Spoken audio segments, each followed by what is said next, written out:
It's a huge honor to connect with you. And Gaëtan and me, we have heard some questions. We already sent them to you. And well, we will ask these questions, and maybe there will even be a bit of space for discussion. Who knows? It would be nice. Well, our first question to you is, could you introduce yourself and the NAP agency? Oh yeah, sure. Like I'm Ivy, as you all know. So I just joined NAP like 4.5 years ago, I think. Yeah. So before that, I actually worked in London and also worked in Hong Kong before. And then I came here and then work until now. And then I mean, here in this office, because we're like a studio office, not like a very big company. So we are not that hierarchical, actually. So we're not like, oh, you have a boss and then boss, and then another boss in front. So each of us actually like are responsible for different projects. So we're in charge of different projects. It's not like you have a lot of seniors in front, like on top of you. So you do have your ownership on the projects. Of course, we still have to talk to Mr. Nakamura for like the general directions and stuff. But yeah, that's the structure of this company, I would say. And then NAP, like, what do you want to know about NAP? Well, it's really interesting. It seems like a really social architectural agency. It's really nice. I was wondering which kind of projects do you have to manage? Oh, me or NAP, mean? Me, I see. I'm actually now in charging like a few projects, and then one of them is mostly overseas because like we have a bit of staff who can speak in English in the office. So most of us do work on the overseas projects or like foreign clients, basically. Yeah, so my projects are mostly like overseas, but I still have some of them like within Japan, but they were like, it could be churches that I like church or chapel, you may call chapel that I was working on, and then like hotel or like residential buildings. Yeah, basically like, yeah, these are the current projects that I'm actually working on. Yeah, but then like in our office, like as you could see, like Kamikatsu. So it's more like a public building. We're also working on public buildings, and also a lot of them like Optical Glass House. They're like private residential housing, like small houses all around the world. And then if you know about like Ribbon Chapel and all these, so there are chapels, and then yeah, and then Siamon, and we have quite a lot of other range of projects. Yeah. Okay. Does the firm have principles that are used on each project? And this is changed during the years? Sorry, is it? Do the firm have principles that are used on each project? Right. And that is changed during the years? During the 10 years, like... Oh, years, you mean? I yes. see. I think, of course, there are different concepts for different projects, but then in general, we do follow one, I would say, like same principle or philosophy that like our boss, like the ultimate boss, like Mr. Nakamura always like emphasize on, which is he always talk about like micro design. So our design, we tend to start from understanding, for example, the environment and also the relationship between the environment and people, and also see how people behaves. So from there, we create the architecture. So it's not like all the other like large scales projects that, you know, like we have a site and we boom, have a like whatever wonderful design in it. We usually study like humans' behavior. We think about like how people use the space, how people would circulate within the space, how this space react with like the context. Then we come up with a certain idea for specific projects. So this is what we always call like a micro design. Yeah. Okay, thank you. That's really interesting what you told. It could also be really be seen in the Zero Waste Center, which you just told. Thank Also, you. yes, it's really also the whole social aspect of everything. But we will go that we will ask some question about that later. Yeah. Our next question is why did you choose to join NAP? Oh, actually, I'm a foreigner, as you can tell. So by my name, of course. So I'm like British Hong Kongers. So as I just mentioned, I have worked in London before, and also like a very short period of time in Hong Kong. And I didn't really enjoy that much in terms of designing. I mean, they have their good things about it, but I think in general, I'm more into Japanese architecture. That's why I sought to, do all these researches about all these Japanese firms and stuff. And then in general, I really, like there are like a lot of modern Japanese architecture who are really good, but then they all have a style in it. If you can tell, if you see this building, you see, oh, this is from Sana. If you see this building, it says, oh, that's from whoever, But then I find NAP designs like very interesting is that although they have a style, but it's not just a style in terms of materiality, So it's more like a way of thinking. So you can see like, oh, they're trying to imply this kind of principle or like design concepts into like different designs, but they are not presenting in a same or like a very specific way. So I personally like the varieties of projects, like how they treat all these different range of programs, and also like, yeah. So that's one of the reasons why I joined. And you missed this in Hong Kong, the philosophy, Okay. the story behind the architecture we use in Japan. Sorry, can you repeat? It's a bit hard to pick it up. Of course, no, I understand. I mean the mic. What I asked was, is the philosophy you talked about, the idea behind the architecture you see in Japanese architecture, is that what you missed in the Hong Kong architecture? They don't have that. I think, I personally think so, because Japanese people think a lot, they have like a lot of, like what I mean when I say like they think a lot is like they have a very, very strong cultural background with them. So the way they see things is very different from other nationalities, I would say. They have like their own kind of philosophy, not just into architecture, but into a lot of different craftsmanships, for example. But yeah, London, of course, they have a very good historical background too, but still it's a bit different from like how Japanese people think. Like Japanese people in general, or Japanese architecture, I think they have this sensitivity with it, which I think like a lot of other countries can't actually compare. Like that's my personal opinion. Yeah. So also like one good thing about doing Japanese architecture is the craftsmanship. Like I think we have the best craftsmanship in the world in Japan. So, when you work on Japanese architecture and then you work with all these very professionals, craftsmen, and then you realize like why Japanese people could go into that kind of detail, because they literally can make it, If you can't make it, you don't bother, no. But if you can realize it, then you go for it, no. Yeah. Thank you. That's really interesting. I think Gaëtan will ask. Yes, the next question is how do you bring your project into the environment? is there a certain way looking at the Optical Glass House and the Zero Waste Center?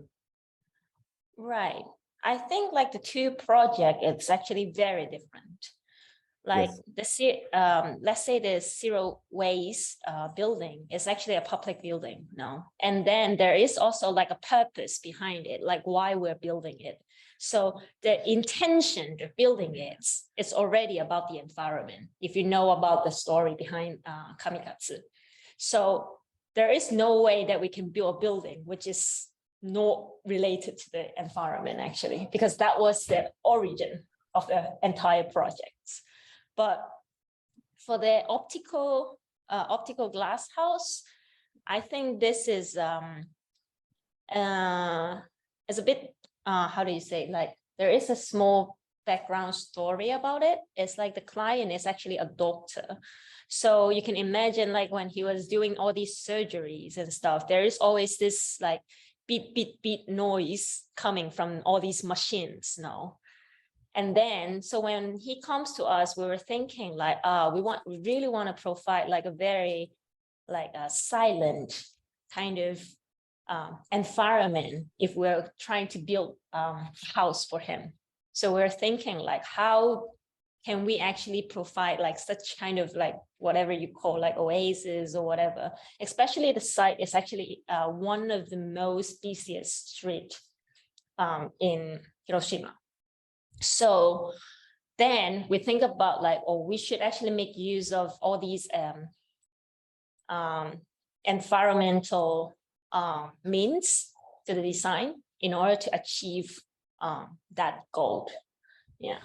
So when you say, how do you bring it to the project, is actually a very, very tough question, because it's very specific to each of the project. And then, you know, it's the design is not just like a 1 second design, it's like an entire process. So you always have to do like a site research. You have to look for like understand what's like the environment like happening. And then you also need to know about like the needs of the clients, or like the ambitions of doing that design. Yeah. Okay, really interesting. Thank you, Sara.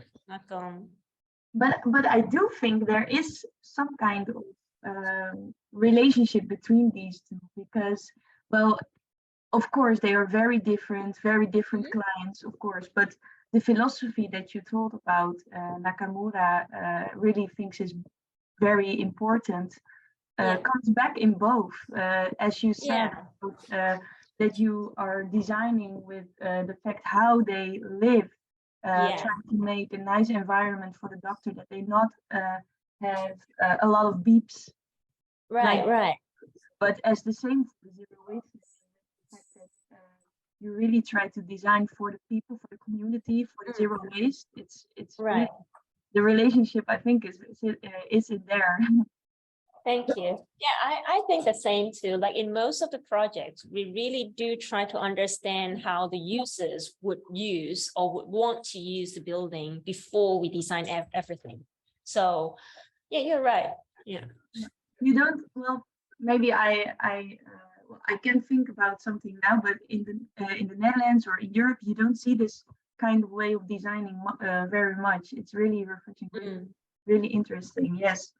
Another question, how did NAP connect with the Kamikatsu? It's a question for my research.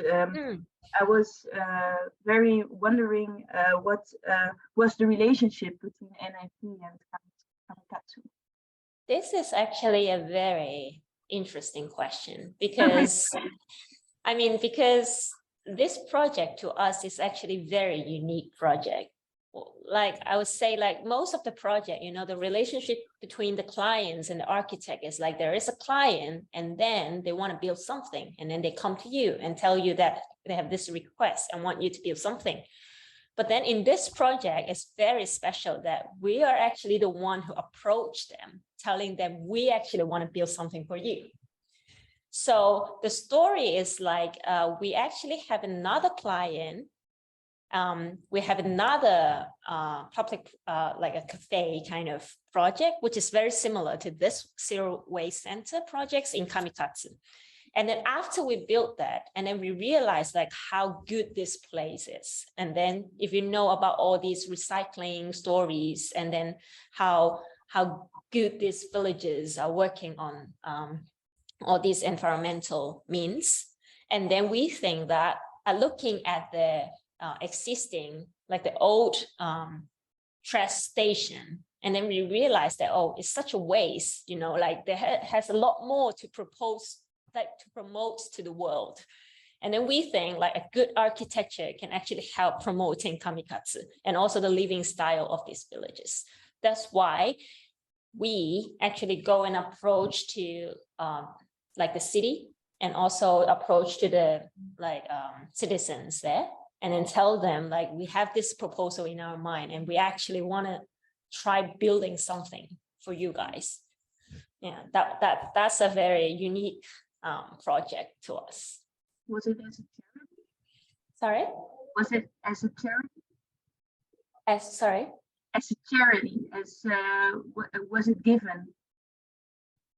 Is it different, you mean? No, was it given? Was it a charity? There isn't any charity though. Oh, you mean, what do you mean by charity? What I mean is, you talk about the fact that you wanted to invest in Kamikatsu, to give them a new zero waste center. Yeah. Was it for you like a charity, or did they well, they helped you with the windows thing, of course? Of course, like we don't pay for the project. Okay. No, okay. we don't pay for the project. We just approach them and tell them we actually want to build something, and then we wonder if the city actually are up for this. Okay. So we're not like investor who invests in the project. We're still an architect. Yeah, okay. Okay. But did you work before with recycling then, or was it totally new for you? For NFP? If it was the recycling part, because you worked a lot with recycling, and what did you do this before? Did you have did you know how to do this, or was it very new for the architectural firm? Oh, not really, because we had another projects in Kamikatsu, no? So we actually do know about the living style there. That's the reason why we approach them. Yes. Yeah, because we find this very appealing. Yeah. Okay. So you worked also in the cafe with recycling. Sorry, can't really hear you. So you worked also with the recycling in the other project, Kamikatsu. Not really. It's not exactly the recycling parts of it, but we know about this kind of living style. And then there are also like a tiny bit of it, which is related to this recycling industry, but not exactly the same thing. But if you said so, like this is the very first time that we built like rubbish stations, or like a recycling materials station. Yeah. I have a question for the Optical Glass House. Concerning the glass wall.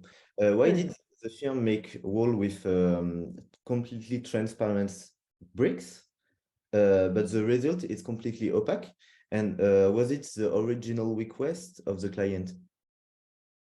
I see. So first, to answer the request part, I think it's more about the story that I mentioned before. It's more of like, we think about like what the clients might want, and then we actually want to propose this kind of to do this acoustic insulation for it while still having natural lights coming in. And then so then we come with the glass, but then of course, like, you know, if we want natural lights and if we want like the scenery, then we make like a full height glass. That's possible, but then we will lose the quality of the sound insulation then we think about like, how can we actually combine the two? How do we have the sound insulation at the same time having this natural lights coming in? So then we're thinking like, why don't we just make like glass blocks? Like with density, the denser the block is, the better the sound insulation would be. So then we try to like investigate on this technical side about how we can make glass into blocks. And then when you talk about having all these blocks being transparent, but as a result opaque, I wouldn't say it's actually opaque. They are actually all transparent. They're clear glass, but then when you see it, you feel like you don't see through it. It's just because there is, when we do this glass blocks, so one of the technique is we have to cool it down like really slow in order to make it like pure, or else it would gonna be like very milky, you know, like really like opaque in a way. But then, even though we do this, there is still some how do you say? So like all the surfaces wouldn't be that regular, even if we try our very best to do it. So then you still have some like bumping on the surface. But then we're quite happy to have all these bumping, because like these like irregular surface actually help to refract the lighting. So the light is not like traveling directly through the glass block, but actually reflecting in all different ways. So you have that like kind of an illusion that you think that you're not actually seeing through. But then the glass, if you get close, it's actually like very pure. Yeah. Nice, really interesting. Thank you. Yeah. And the client have an original request, or just the client say you to nap? No. No? Okay. We developed it. Yeah. Yeah. Thank you. Okay, now we will ask some questions about certain design choices of our projects. My question about zero waste and about the materials you used, in particular the local cedar wood you used for the Zero Waste Center. Could you maybe tell the story about behind the local cedar wood? I'm very interested in this choice and comparing it to the recycled other products that were used. I see. This is also a very valid question, I would say. It's also very special to this site, I would say. If you notice, like Kamikatsu is actually a very, very small village. They only have like 1,400 villages there.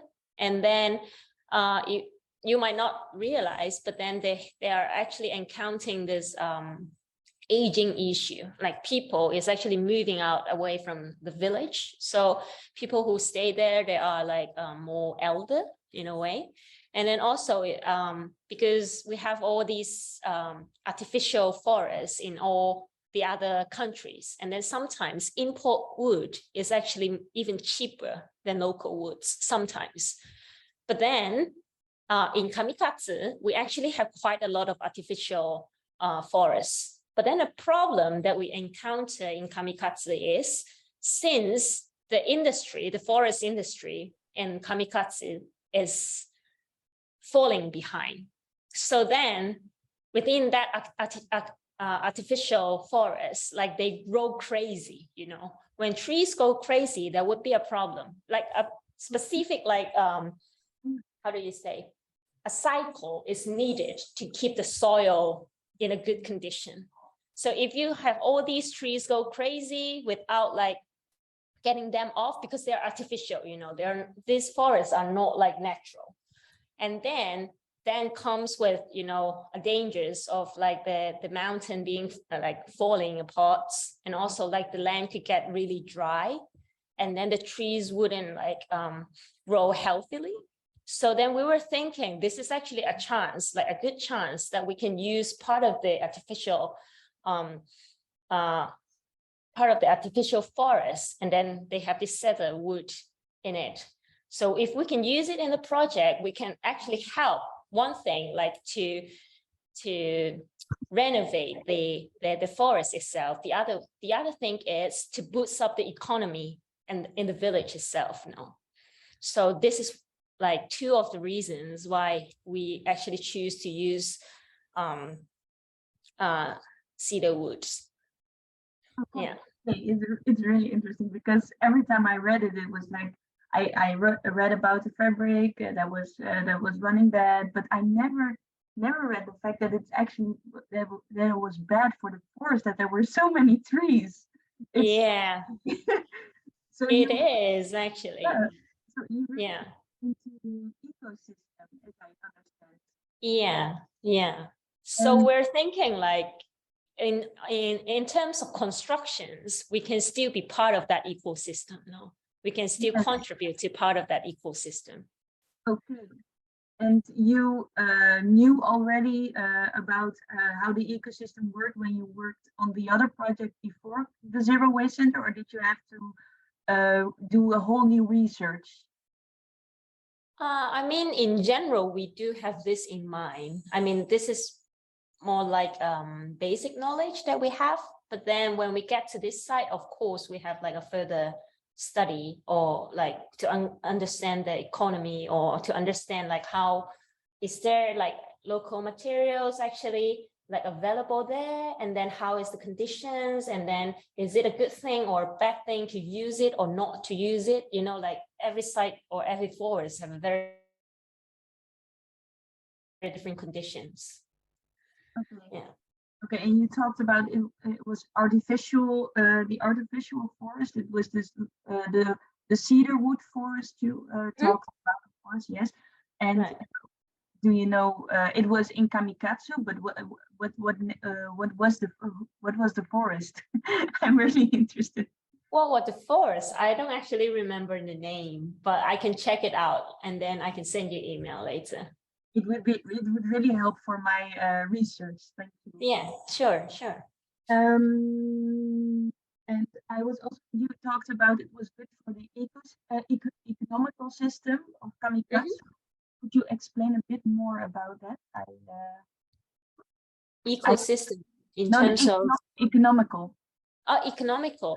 No, I mean, it's just in general, the economic in Kamikatsu is fading because they are encountering aging, and then like people are moving away from it now. So it's not like a lot of activities is happening there.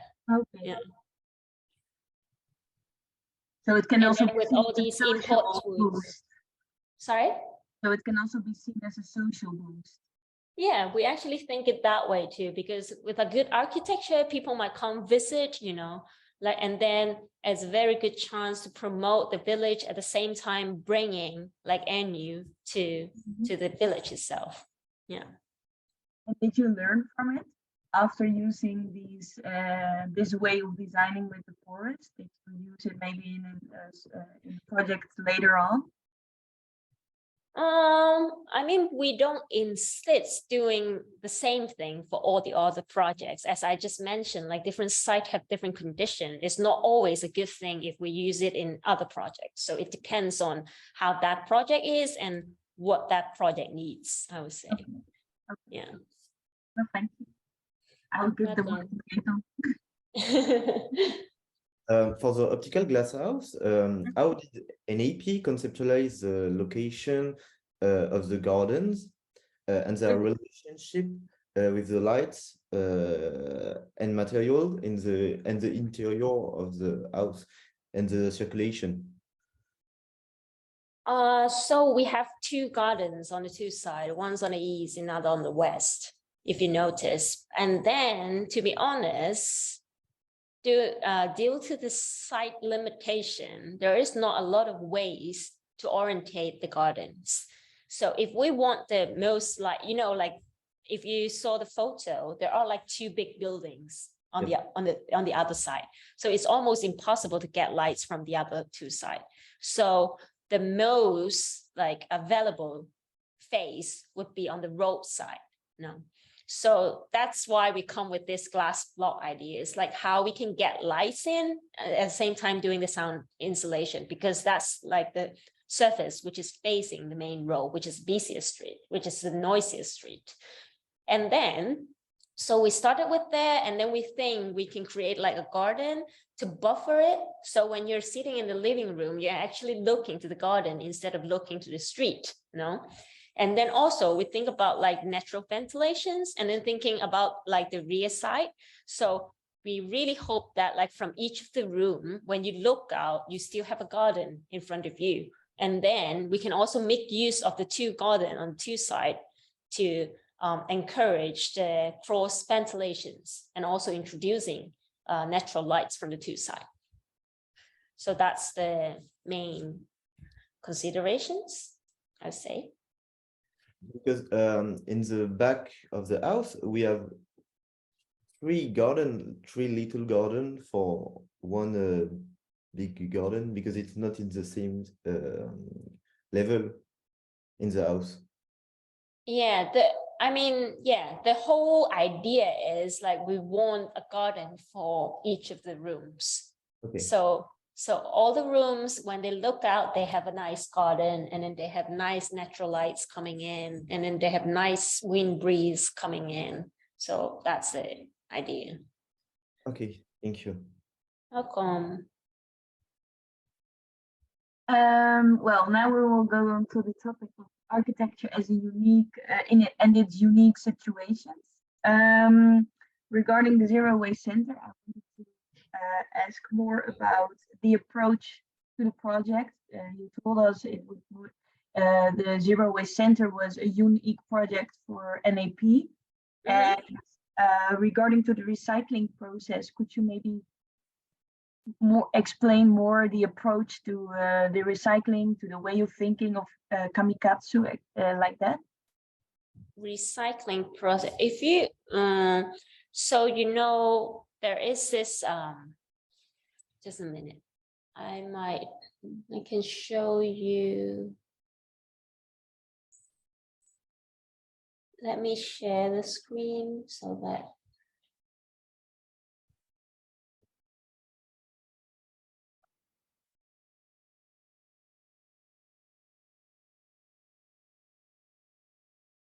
so this is a site, if you don't know. It's a beautiful site now. And then, so this was talking about like how much waste each industry actually contribute to the country. And then this part is actually the construction part. So we're like 20%, like over 20% of this architectural or construction industry is actually like attributing to all these waste in the country.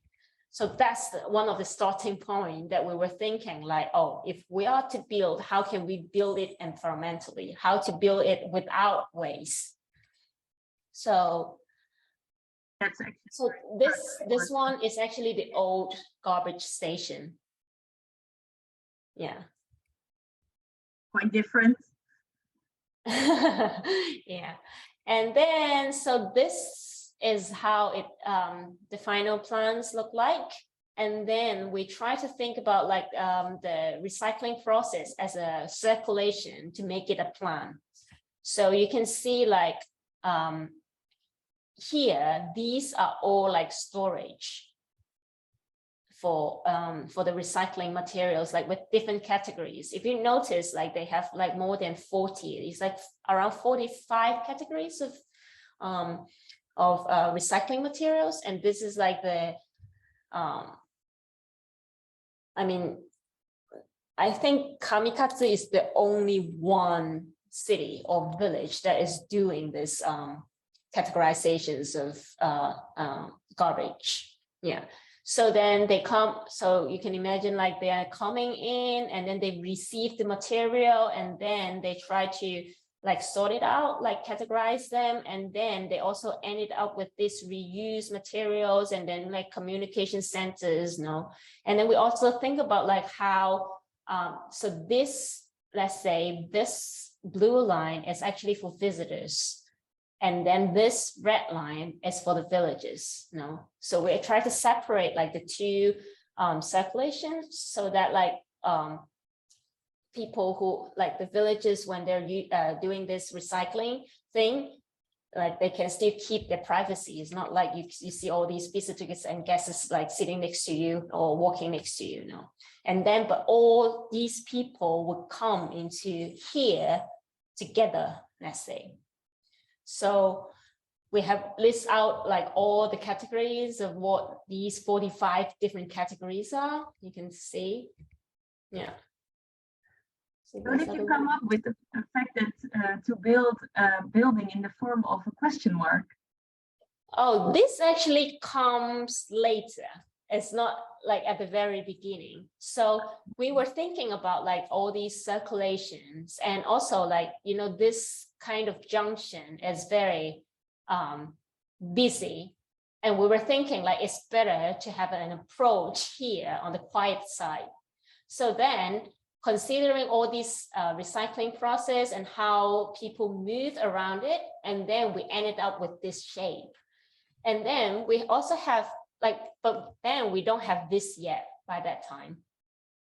And then there was another campaign starting, like we call like why campaign. So when we were doing this, we always like ask why do we buy? Why do we do this? And why do we do that?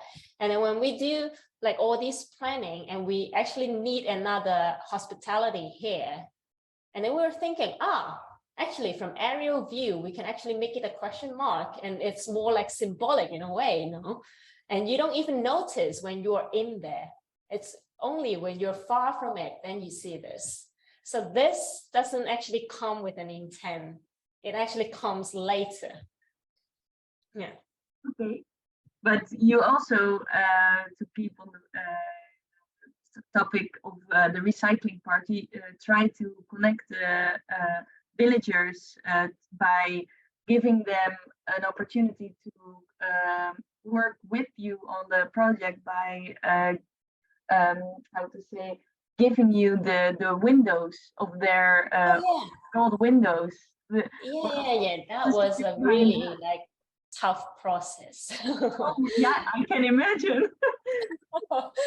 Yeah, at the beginning we were trying to collect it, and then we didn't find enough, and then we start this campaign and then start to promote and then try to gather more from all these villages. But then at the end we actually get like more than 700 of them.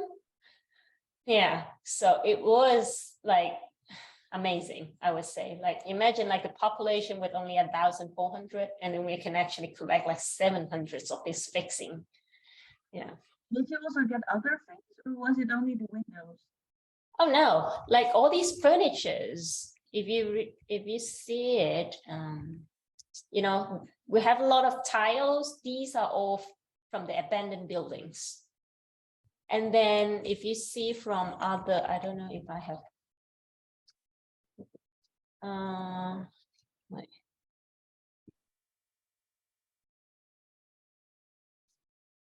the interiors, oh yeah, these ones, furnitures, bottles, this basket, and then, yeah, they're all actually recycled furnitures or materials from all the abandoned houses.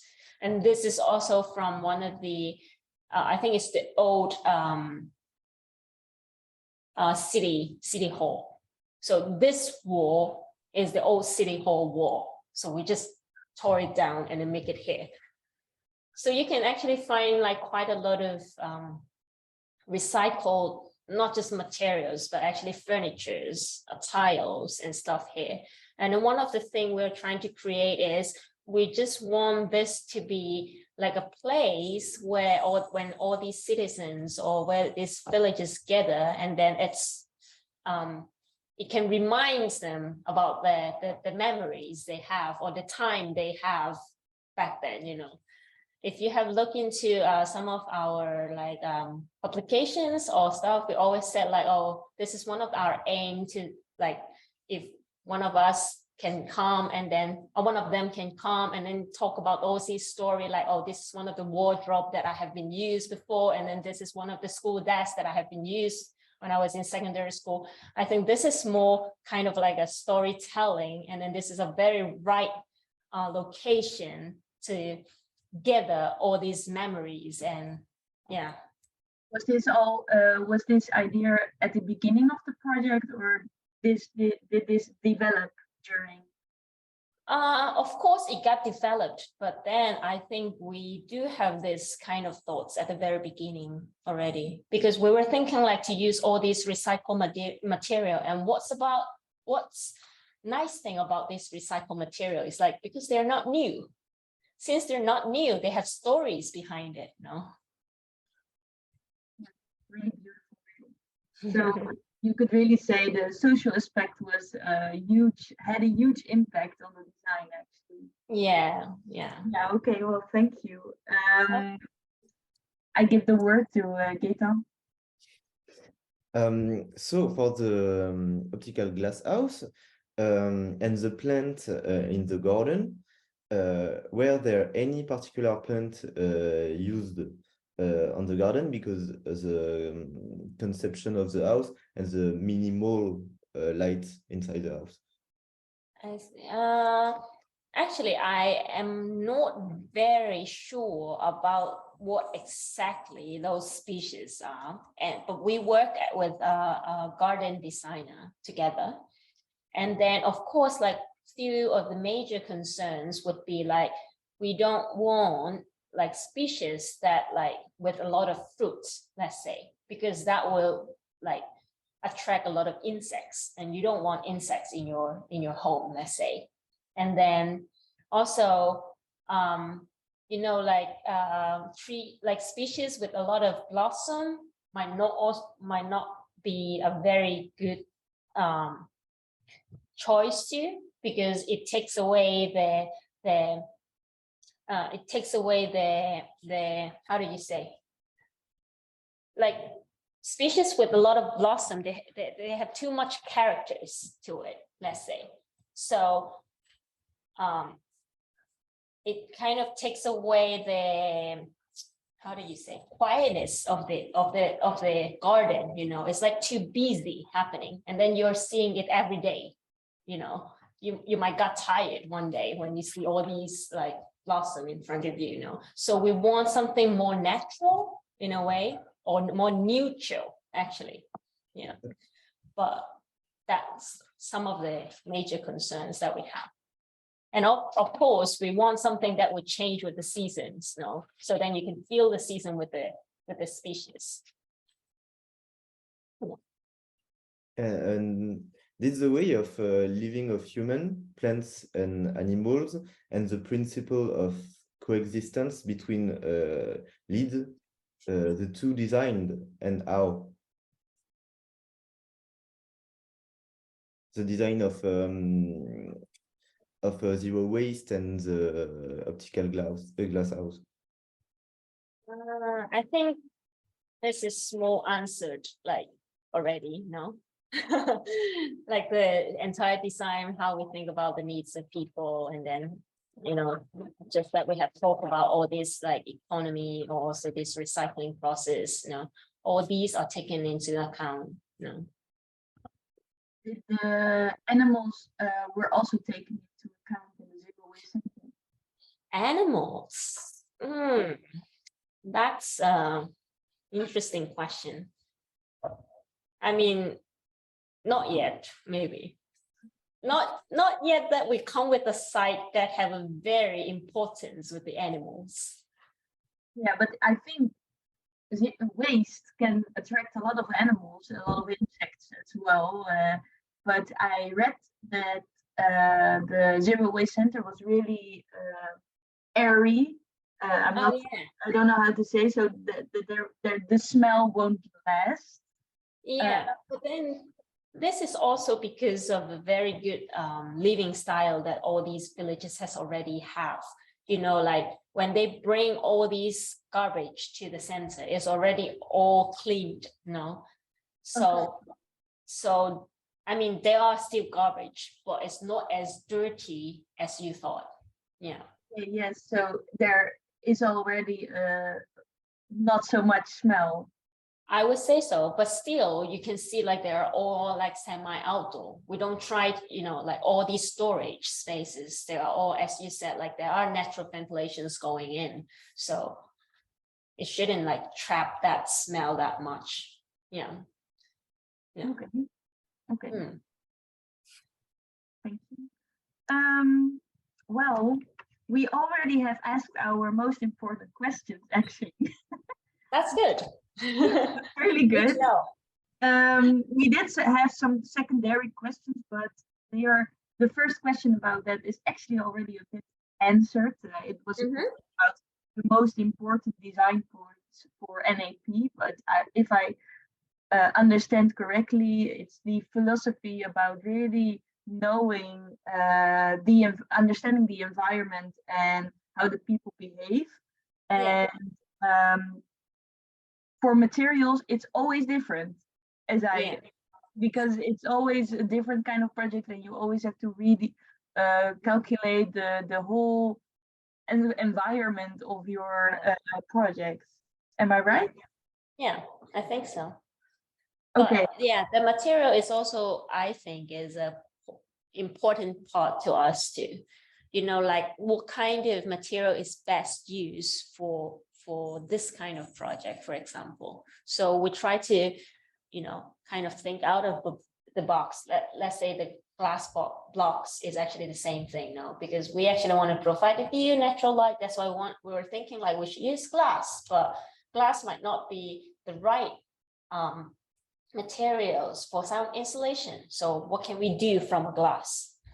So yeah, we don't limit ourselves to certain materials, but try to think if there is like a better materials or if we can invent something new, let's say.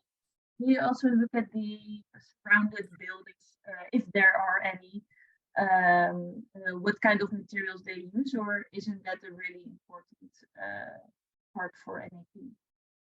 Sorry, can you repeat again? What I tried to ask was, if you have, for example, the Optical Glass House, there are a lot of surrounded buildings. For a certain project like that, do you also look at the materials the other buildings have, or is that not really important? And do you really look at what the project needs? I think it's still important, like to understand the context nicely, because we are not just a building, but then in terms of like the design, we always want to be contextual, but contextual in many different ways. Contextual could be in terms of materials, but contextual could also be like about the circulation or the form of architecture. So it's not always one solution. But then sometimes contextual means, for example, it depends on where the project is. You know, like imagine like you're having a project in Israel or somewhere. You know, they have all these building regulations or what to control the scenery. You know, so they don't want something very awkward or weird happening there. So then you might need to search for more like kind of local materials. You need to understand like what they usually build with. You know, so then in that sense, contextual might means materials, but that's not always the case. Yeah. Okay. The next question is for you. And what is your favorite project about NAP? That's a very hard question. I mean, I like quite a few of them.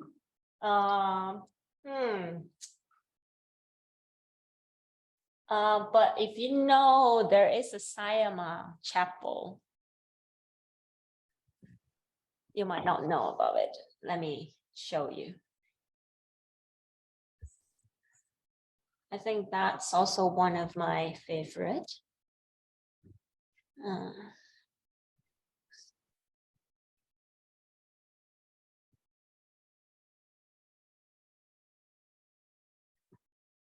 I think that was one of the projects that catch my eyes back then before I joined NAP. Let me see.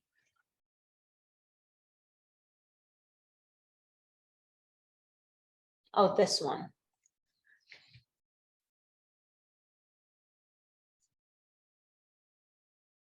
Have you seen this before? Yes. Yeah, that was one of my favorite, I would say.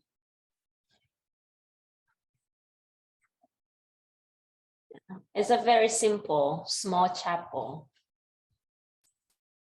Yeah. But it's all like tailor-made, carefully handled. All these tiles, they actually have a fragment who works on this. Like every single ones are actually different. Like they did like drawings for each of the tile. So yeah, this is like tailor-made. Yeah, and then also they do study like where the trees are, the locations are, and then how these windows should be open to like different view. And then of course they have a story behind it, you know, of how because this is more like a memorial chapel, you know. So it's right in front of all these graves. And then when you pray, you actually pray to the forest, you know. So it's a time that you calm yourself, like seeing all this nature within you. And then once you turn, you see another window, seeing all this city and your ancestor in front of you. So I really like, you know, that story behind you praying with yourself, and then later you look at the town, seeing like kind of your future, you know, you enter with all these memories, and then all your gratitudes to your ancestors and all this history or everyone. Yeah, kind of. So, you know, I just think this is a beautiful project. Yeah. It also has a huge relationship with the trees and the nature. It's really nice. Yeah, it's really nice. You know, like from different window, you see very different view, basically. Yeah. As you show me this project, I just realized, well, it's quite obvious if you look at it now, but NAP has a huge relationship with nature. Yeah, this is actually one of the, because like as we just said, like we do this micro design, and then one of the thing is we try to understand how people live and then how human beings behaves, and then we actually think like nature is actually a very important part to all these living. So when you say like we play a lot of attentions on environment, then I would say like, because all this environment is actually very important to people. So when we think about people, we can't not think about the environment. Yeah. But I also see that you work a lot with trees. It's also, this is a project with which the building is formed by the trees that are already there, but there's also a museum, which was one of the first projects of NAP, which was formed by also by the trees that were planted later on, but still. And also my project is being built with the roots of the local forest. It's all connected. Yeah, I think this is really, really important to think about how we can preserve, let's say, preserve the environment in certain ways. It's not like, let's say, it's not like, as I just said, it's not like it's always the best thing to use all these recycled materials, or it's not always the best solution to keep all the existing trees, you know. But then in each of the project, we try to think of like, in what ways, in what aspects in this project we can contribute to the environment, let's say. But not in every project we try to do like recycled materials, or in all projects we try to keep all the trees. No, I don't think this is our approach. But then for sure, in some ways, we're thinking like how we can make use, but at the same time respect the existing. Thank Yeah. you. Welcome. Yes. Well, I think we can go to the conclusion now. We've gone through all our questions and they have been answered really well. Thank you so much. Thank you. Also saying this with Gaëtan, and we are very well. It's really an honor. Thank you so much. And if Gaëtan has some last questions, maybe. It's okay for me, I think. Okay. Well, thank you so much, Ivy. Thank you. It's a huge honor, and we've grown our knowledge of the projects of NAP in particular, and about the way you design, and it's really interesting also about the forest, the nature, the philosophy you told us about. It's really all we can use in our projects, in our research. And well, I wanted to give you a little sneak peek of what I am busy with. I am trying to analyze the materials the Zero Waste Center is using, in particular the cedar wood trees, the construction, and I really try to get to the bottom of it, what from the life of one of these trees. And I wanted to give this as a present, as a cadeau for you to thank as a thank you gift for giving me all these information and your time, most of it. And, well, I'm still busy with it, but in the new year you will probably receive a booklet of multiple drawings which show the life of the cedarwood tree, which will transform into the Zero Waste Center. Thank you. I'm glad that you research on our projects, actually. Yeah. And I'm also very glad that you actually likes our project, really. Thank you very much. Thank you so much. Thank you so much for your time and to accept this this interview. Arigato gozaimashita. We try our Japanese and all the, the language. Thank you so much for this this interview. So as Sara said, the present is a part of the teaching process. So they will send you an email back with a part of their work to thank you. And also would like to say that congratulations for all the NAP and IP teams, because I am a big fan personally since 2005, since we discovered in Europe the house ACE, the pregnant house. Oh my God, you had the same thing. I love that project too. That's one of my favorite too. Yeah, that was really good. I know. Yeah, it's so good, and I think it's the beginning of a lot of masterpieces. All the projects are really interesting. Thank you so much, and have a nice evening. And we hope to see you soon, maybe for other meetings and exchange. Sure. Thank you. Thank you very much. Thank you. Thank you. Thank you. See ya. Thank you. Bye-bye. Bye.